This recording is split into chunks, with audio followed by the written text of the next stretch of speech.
अस्सलाम वालेकुम जी, मैं हूं लतीफ़ रहमानी। जैसा कि आपको पता है कि पीपीएससी की तरफ से दो डिपार्टमेंट्स के अंदर साइकोलॉजिस्ट की पोस्ट अनाउंस हुई हैं। उस हवाले से एक अपडेट जारी की है पीपीएससी ने।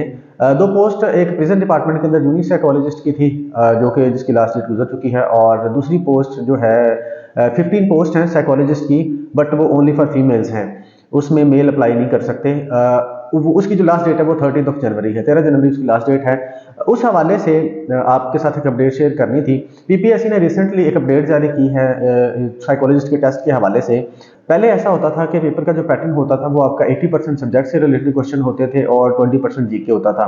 लेकिन अभी रिसेंटली पीपीएससी ने जो अपडेट जारी की है उस के मुताबिक जो आपका आने वाला जो पेपर होगा साइकोलॉजिस्ट का, वो उसमें 100% आपका सब्जेक्ट होगा, उसमें जीके का पार्ट नहीं होगा।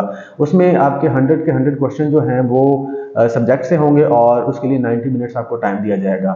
आप लोगों के लिए खुशखबरी है कि अब आपको जीके तैयार करने की ज़रूरत नहीं पड़ेगी। आपने सिर्फ अपने सब्जेक्ट पर फोकस करना है और इसमें तैयारी करनी है, ताकि आप बेहतर तौर पर पहले से बेहतर अपने जो है कारकर्दगी का मुजाहरा कर सकें। और जो अपडेट हुई है उसको मैं आपको पढ़ के बताता हूँ, जो जारी की है पीपीएससी ने।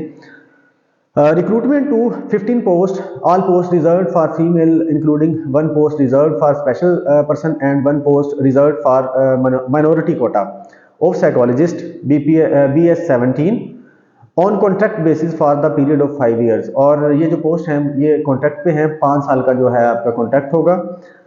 5 year in the social welfare and Betul mall, social welfare और बैतुल माल के अंदर है पंजाब। अब वो कहता है कि सिलेबस फॉर रिटन टेस्ट। अब सिलेबस से रिलेटेड या पैटर्न से रिलेटेड आप कह सकते हो। One paper MCQ type written test of 100 marks and 90 minutes duration, syllabus is as under. Qualification related question 100%। अब वो कह रहे हैं कि आपका जो क्वालिफिकेशन से रिलेटेड क्वेश्चन होंगे वो 100% होंगे। पहले ऐसे होता था कि 80% आपका सब्जेक्ट से रिलेटेड होता था और 20% आपका जीके होता था। इस दफ़ा आपको जीके तैयार करने की जरूरत नहीं पड़ेगी, सिर्फ सब्जेक्ट पर फोकस करें और अपने टेस्ट को अच्छे से अटेम्प्ट करें। Thank you so much.